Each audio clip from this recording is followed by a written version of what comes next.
September 11th, it is a day, in the words of Franklin Delano Roosevelt, that will live in infamy. Of course, he was speaking of another day in 1941, when our nation was also attacked. But on September 11th, 2001, our nation was attacked. It was a day that none of us ever imagined could happen. It was a day that will live inside of us, those who lived through it, those who were around during it.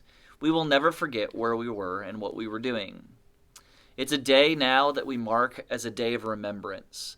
A day of remembrance for the thousands who lost their lives, but also a day of remembrance for those who responded, who put themselves in harm's way to save lives, to help folks who were in the midst of this terrible, terrible day. It's a day to remember. 9/11. 9/11. These numbers also have significance for those who live in the United States, that when you're in trouble, when things are difficult, you dial 911. They are numbers that know that on the other end of that line, when you dial that number, help will come. Help will be there. I want to share a reflection with you today from Psalm 91. And there are two verses here specifically that tie in with this day and help us to think about what this day means and how it is that we can remember. The first verse comes from Psalm 91, verse 1. Whoever dwells in the shelter of the Most High will rest in the shadow of the Almighty. This, indeed, is truth. If we rest in God, no matter what happens in our world, no matter when terrorists strike, life will be okay because we know who holds us. We may not know what the future holds, but we know who holds the future. And God guides, helps, and directs us. He comforts us. He gives us peace. He gives us courage and encourages us to step forward into this new reality. Whoever dwells in the shelter of the Most High will rest in the shadow of the Almighty. This, my friends, is good news. For those who went through September 11th, 2001, for those who go through pandemic of 2020, this is indeed good news. The second verse that I want to read for you comes from Psalm 91 as well, but it comes from verse 11. Psalm 91, verse 11. For he will command his angels concerning you, to guard you in all your ways. He will command his angels according to you. Again, when we dial 911, there are angels on the other side of the line that come to rescue us, that come to help us. And so one of the things that September 11th reminds us of is to be thankful for our first responders, those who speak up and step up in times of trouble. They walk into the fire. They walk into the trouble instead of running away.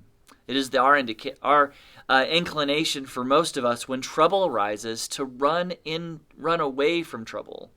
But those who are called to this sacred duty of being a first responder, police officers, paramedics, firefighters, emergency room workers, all of these folks are inclined to run to issues in order to help, in order to save.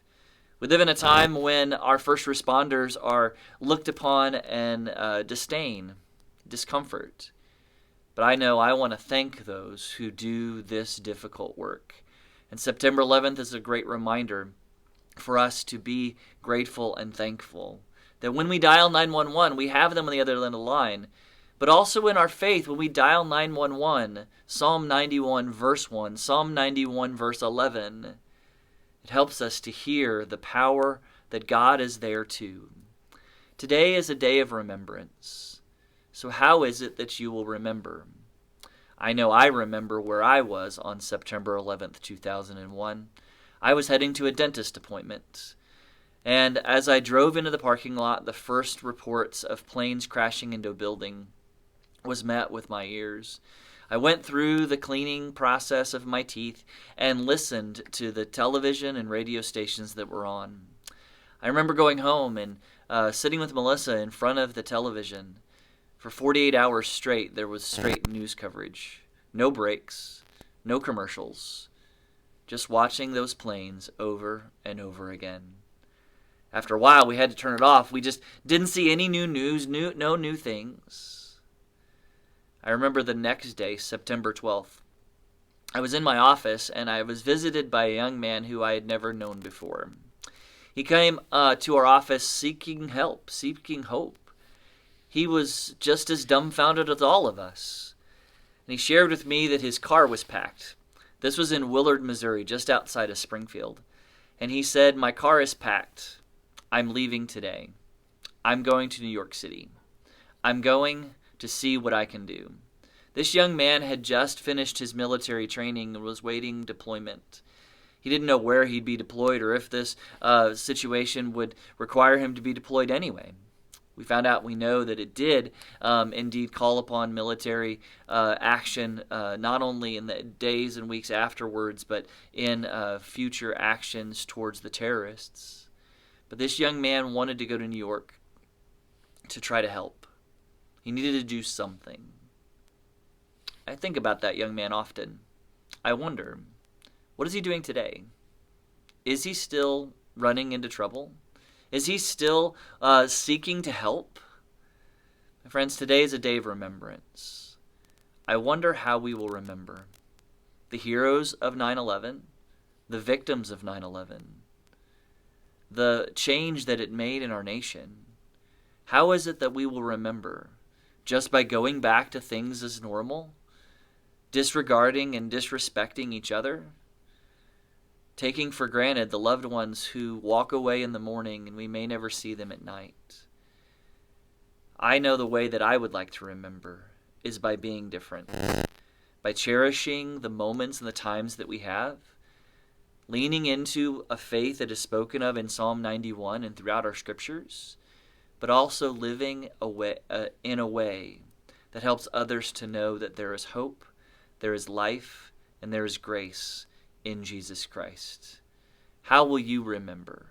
Not just the day of September 11th, but how will you remember those you love, those who have influenced you, and those who made a difference in your life?